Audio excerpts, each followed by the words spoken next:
After a second day of disruption by climate activists bringing parts of the M25 to a standstill once again, there have been calls tonight for the group Just Stop Oil to change tack, saying now that they have the public's attention to shift their focus to government and directly to the fossil fuel companies, as our environment correspondent Tom Edwards explains.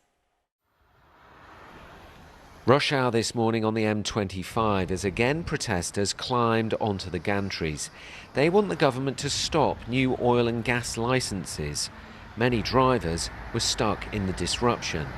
These activists are at it again and they've caused absolute carnage on the M25. Including former reality TV contestant Thomas Skinner. What these activists don't understand is they're not hurting the oil companies, they're hurting the hard-working people like myself, you know, the people that are going to work just trying to earn a day's living. The M25 is the country's busiest motorway and a key bit of national infrastructure. It is becoming a regular target for environmental protests. This was a group last year called Insulate Britain.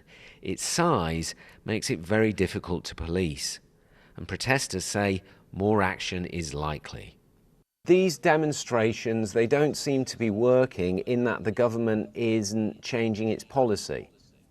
They're not working yet, but they will work eventually if we keep persisting.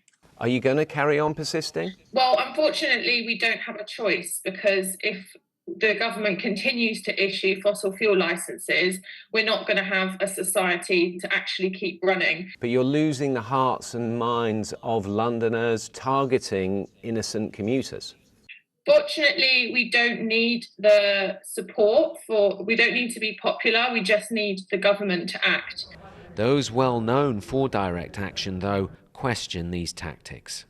I'm hoping that now Just Stop Oil has got the public's attention, that they will shift their focus directly on the fossil fuel companies and the banks that fund them and the government ministers and MPs who are failing to vote for sufficient action to stop climate destruction. We need to keep the public on side. Alienating the public is counterproductive. I think often when you think... At the Natural History Museum, at this climate cafe, it was about solutions to climate change. Although here, they don't condemn direct action.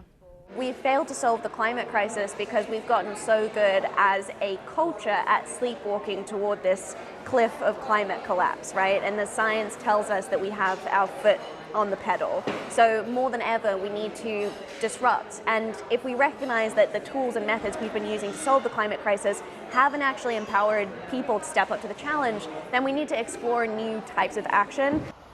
The government has called these protests outrageous. At the moment, there's no end in sight. Tom Edwards, BBC London.